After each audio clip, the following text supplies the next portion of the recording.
Laskar Sabila.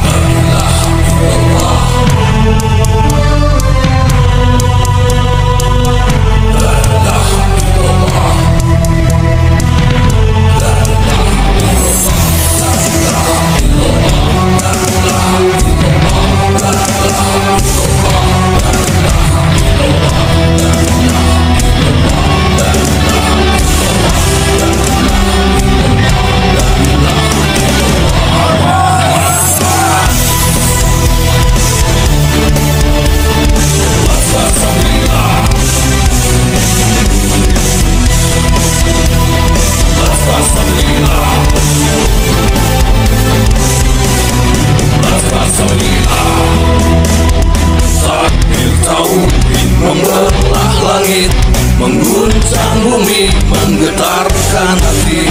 Makinlah pribumi panggilan pertiwi, lantang berani ke arena suci. Allahumma rzuqna rizqan wasi'an, halalan tayyiban, mubarakan, min ghairi masyaqqatin wal imtihan. Bihaqqi sayyidina wa maulana Muhammad wa ala alihi wa ashabih. Amin. Allahumma amin. Ya Hayyu ya Qayyum, ya Hannan ya Mannan, ya Dayyan ya Sultan, ya Dzal Jalali wal Ikram. Amma ba'du.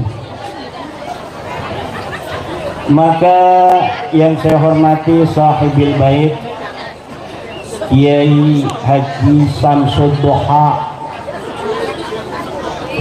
Kiai Samsud Duha, kita doakan mudah-mudahan panjangkan umurnya,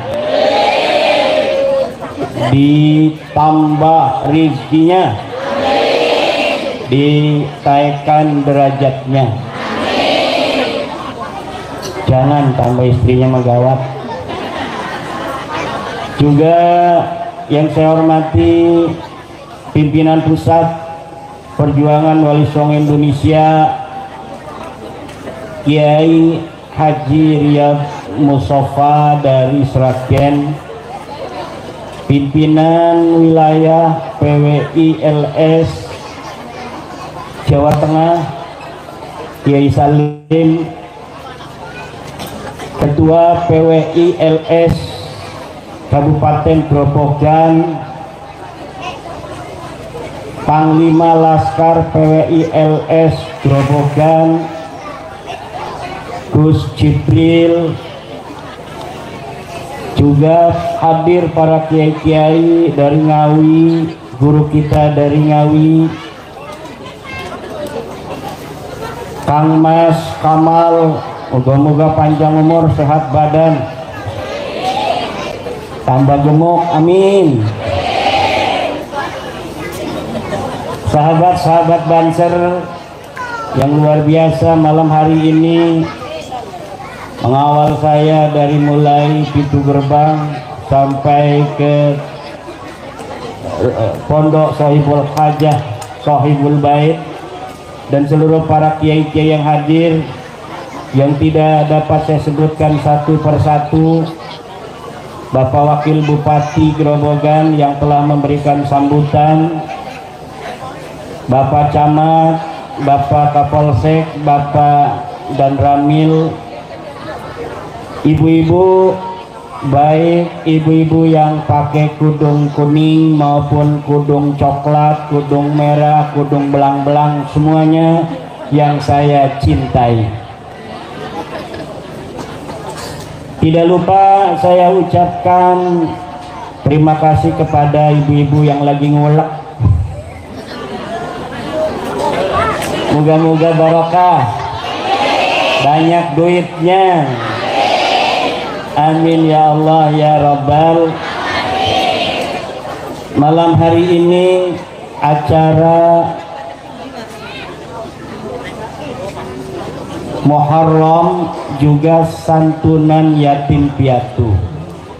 Ibu, Bu, kalau kita bicara tentang bulan Muharram, Artinya kita bicara tentang hijrahnya Nabi Muhammad. Kalau kita bicara tentang hijrahnya Nabi Muhammad, berarti kita bicara tentang perjuangan Nabi Muhammad dalam bagaimana menyebarkan agama Islam yang penuh tantangan dan rintangan. Nabi Muhammad dalam menyebarkan agama Islam tidak hanya lurus laksana lidi, tidak hanya naik laksana asap, tapi penuh dengan kelokan-kelokan tajam dan jalan-jalan dua bersimpang. Banyak yang harus dilalui oleh baginda Nabi sampai akhirnya agama Islam menyebar mulai dari Makkah, kemudian ke Madinah Al-Munawwarah, ke Habasyah, terus menyebar ke seluruh Jazirah Arabia, menyeberang ke Yaman, kemudian menyeberang ke Eropa, menyeberang ke Afrika, akhirnya sampailah di Nusantara. Islam sampai di Pulau Sumatera pertama kali pada abad ketiga Hijriah. Kemudian dengan berjalannya waktu, Islam ini sampai ke Pulau Jawa, pertama di pantai-pantai utara, dari Banten sampai ke Tuban, ke Gresik, kemudian sampailah di negeri kita yang tercinta, Grobogan wa ahlaha. Ya Grobogan wa ahlaha, ya Grobogan wa ahlaha, ya Grobogan wa ahlaha. Jangan ya Karim wa ahlaha, ya Grobogan wa ahlaha. Orang Grobogan lebih mulia di orang Tarim kok kita ngomong-ngomong Tarim. Orang Grobogan lebih mulia dari orang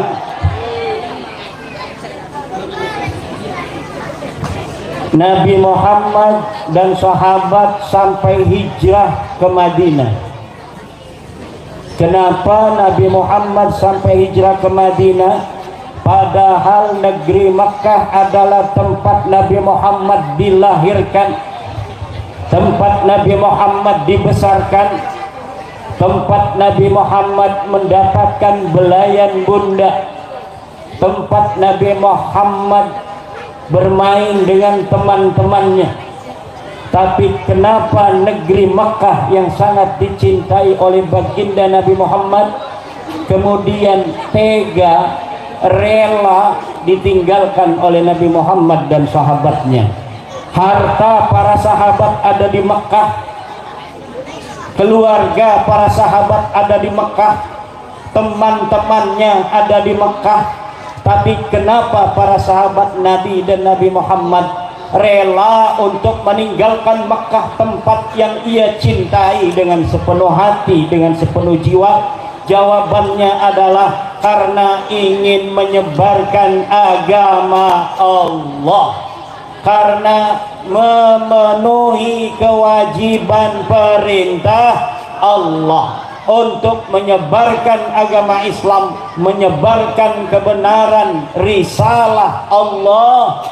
Sampai Nabi Muhammad kadang-kadang menangis di kota Madinah karena saking rindunya ke tanah Mekah. Tapi rindu yang begitu tinggi yang dialami Rasulullah untuk kota kelahirannya Mekah tidak menghalangi teguhnya Rasulullah untuk berada di Madinah sampai wafatnya demi menyebarnya agama Islam sampai di Purwoda, di Grobogan ini. Nabi Muhammad diancam di kota Mekah akan dibunuh. Nabi lagi sholat di Ka'bah, lagi sujud, dilempar kotoran binatang, kotoran onta. Nabi Muhammad tidak marah. Nabi Muhammad terus melakukan sholat, menyempurnakan sholatnya. Kemudian Ibunda Juwairiyah memanggil Fatimah, wahai Fatimah, ayahmu lihat di Ka'bah, dia sedang sholat. Kemudian pamannya Abu Lahab menyuruh Uqbah, orang yang celaka, untuk melemparkan kotoran onta kepada baginda Nabi, kepada ayahmu wahai Fatimah. Siti Fatimah radhiyallahu anha kemudian lari dari rumahnya menuju ke Ka'bah. Dilihatnya ayahandanya sedang sujud dengan kotoran onta ada di kepalanya. Ia usap dengan penuh cinta dan kasih sayang ayahandanya yang sedang bersujud kepada Allah yang banyak sekali kotoran-kotoran binatang. Kemudian Rasulullah tidak marah terhadap orang-orang kafir, tetapi marahnya diwakili oleh Fatimah. Fatimah bintun Nabi, perempuan yang gagah perkasa, umurnya belum dewasa, tapi dia berani menunjuk dengan keras semua orang-orang kafir Quraisy yang berada di sekitar Ka'bah yang telah melempar ayahandanya dengan kotoran binatang. Setelah selesai sholat, Rasulullah mengatakan, Allahumma alaika bi Quraisyin, Allahumma alaika bi Quraisyin, Allahumma alaika bi Quraisyin. Dan orang-orang tadi, termasuk pamannya Nabi Abu Lahab, yang telah dengan tega menyakiti Rasulullah, kemudian di hari perang Badar semuanya mati. Semuanya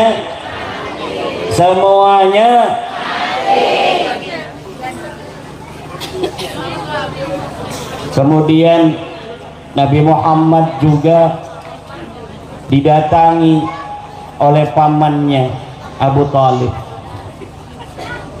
Kata pamannya, wahai keponakanku, sekarang aku tidak kuat lagi untuk menjagamu. Orang-orang kafir Quraisy telah datang kepadaku, kalau aku tidak menyerahkan dirimu, maka mereka sendiri yang akan membunuhmu. Apa jawaban Rasulullah ketika pamannya Abu Talib mengatakan demikian?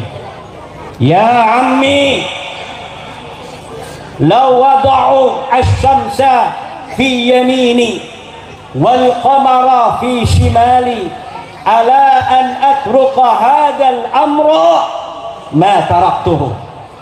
Wahai pamanku, kalau mereka meletakkan matahari di tangan kananku, meletakkan bulan di tangan kiriku, agar aku meninggalkan dakwah menuju jalan Allah kepada orang-orang kafir itu, ma taraktu, maka aku tidak akan meninggalkan dakwah di jalan ini. Ini juga yang terjadi dengan perjuangan Wali Songo Indonesia. Semakin ancaman datang, semakin tekanan menjelang, PWILS bukan tambah gentar, tapi tambah berani dan maju ke depan, pantang mundur ke belakang.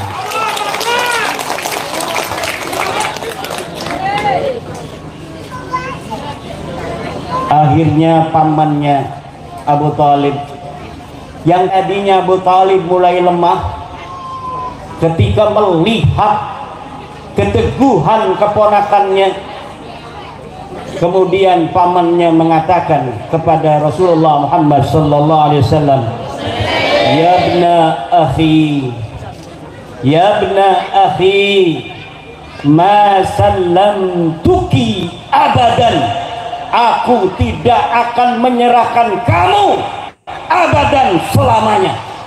Aku akan berkalah, aku akan melindungimu.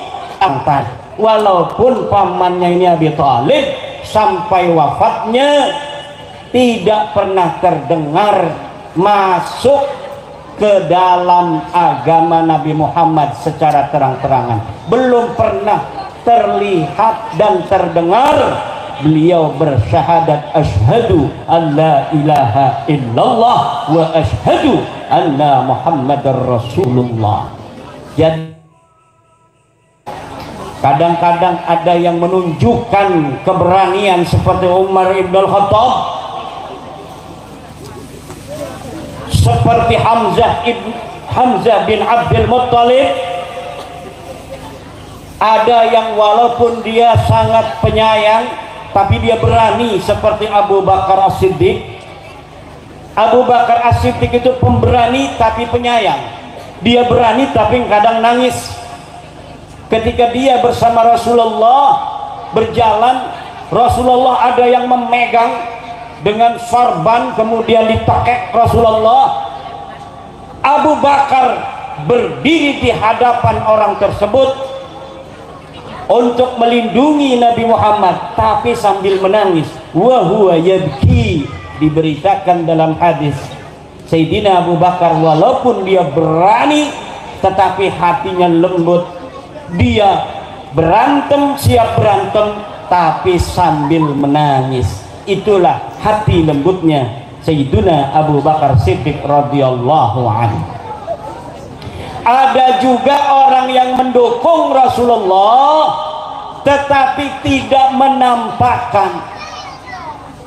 Sekarang juga sama, ada yang mendukung saya masuk PWI bahkan nantang-nantang orang. Ada juga yang mendukung saya tetapi dia tidak pernah masuk PWI, tidak pernah baiat, tidak pernah ikutan di kelas SAR PWI, belum jadi senapati, belum jadi laskar tingkat ranting, tingkat kecamatan, tingkat kabupaten, tapi dia melindungi dan mendukung perjuangan Wali Songo Endo, dan ini jumlahnya sangat banyak sekali. Jumlahnya sangat banyak sekali. Sampai ibu-ibu aja melongo-melongo, melongo bekai keduhung ora uli salak, rebutan salak joruli. Atu menai ora uli salak gak uli jeruk, ora uli maning. Menai ora uli jeruk gak uli pringe, ora uli maning. Pring mah khusus dina banser kok. Udah dipegangin aja sama banser, sama PWI itu. Semakin hari semakin ditekan Rasulullah, semakin banyak orang yang mengikuti Rasulullah masuk agama Islam. Akhirnya Abu Jahal, Abu Lahab, Abu Gosok, semua abu-abu itu membuat sebuah rencana baru. Kalau begini kita bikin surat ancaman kepada orang-orang Quraisy agar orang Quraisy tidak ikut pada Muhammad bin Abdullah. Bikin namanya Sahifatul Hisar. Apa namanya? Sahifatul Hisar. Namanya surat boykot. Kalau sekarang surat instruksi lah gitu. Dibikinlah oleh Abu Jahal CS Sahifatul Hisar, surat instruksi kepada orang Quraisy agar jangan ikut-ikut Muhammad, agar jangan sampai menikahkan anaknya dengan keluarga Muhammad, agar jangan sampai menjual beras, menjual gandum kepada keluarga Muhammad. Ditaruh ini surat instruksi di dalam Ka'bah. Marah gegeden-gegeden Quraisy, walaupun dia belum beriman kepada Nabi Muhammad, ketika melihat ada Sahifatul Hisar, surat instruksi untuk memboikot Nabi Muhammad, Datanglah namanya Zum'ah bin Al-Aswad. Kata Zum'ah, ya Aba Jahlin, wahai Abu Jahal, ma radina kitabataha hina katabta. Kami tidak setuju dengan surat boikot, surat instruksimu itu, wahai Abu Jahal, ketika engkau menandatanganinya. Datang pula Abul Bakhtari, kafir Quraisy, berkata yang sama, maradina kitabataha hina katabta. Datang pula namanya Mut'im bin Adi kepada Abu Jahal CS, hei Abu Jahal, maradina kitabataha hina katabta. Aku tidak setuju dengan surat instruksimu kepada orang-orang Quraisy agar tidak mengikuti Muhammad, walaupun orang-orang tadi belum beriman kepada Nabi Muhammad sallallahu alaihi wasallam.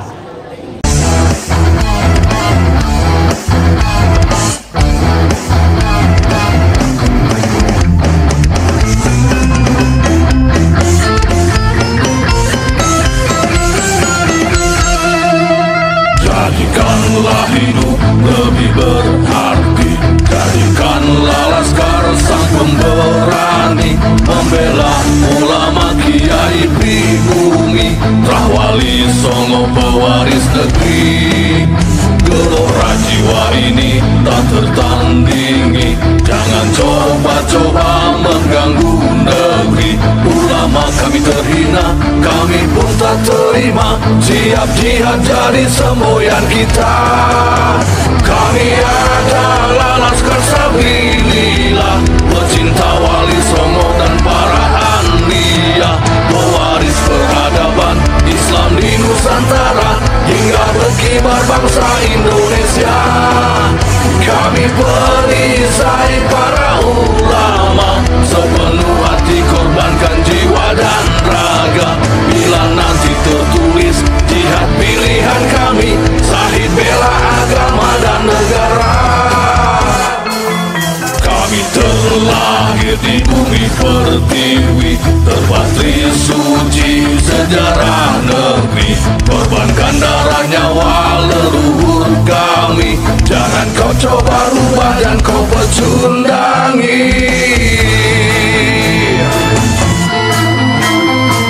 Wali Songo adalah durian Nabi, santun berakhlak berbudi pekerti, wariskan agama dan budaya Islami. Jangan coba nodai kami, bela sampai mati. Kami adalah laskar sabilillah, tak akan gentar meskipun berkalang tanah, demi bela agama juga bela negara. Ikhlas dia dan Syahid bersama ulama, relakan kami pergi dan berjuang, jadi perisai Rahwali dan kebenaran. Meski harus berkorban nyawa satu ibadah, demi kebenaran menang dan ditegakkan. Kami adalah laskar sabilillah, pecinta Wali Songo dan para anbiya, pewaris peradaban Islam di Nusantara hingga berkibar bangsa Indonesia. Kami perisai para ulama, sepenuh hati korbankan jiwa dan raga. Bila nanti tertulis jihad pilihan kami, Syahid bela agama dan negara.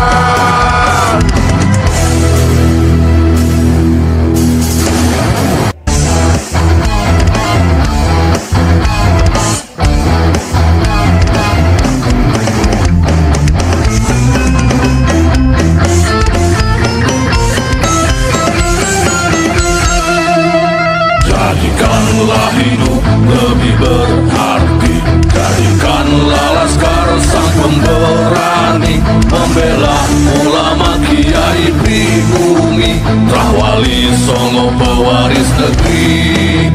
Gelora jiwa ini tak tertandingi, jangan coba-coba mengganggu negeri. Demi ulama kami terhina, kami pun tak terima. Siap jihad jadi semboyan kita.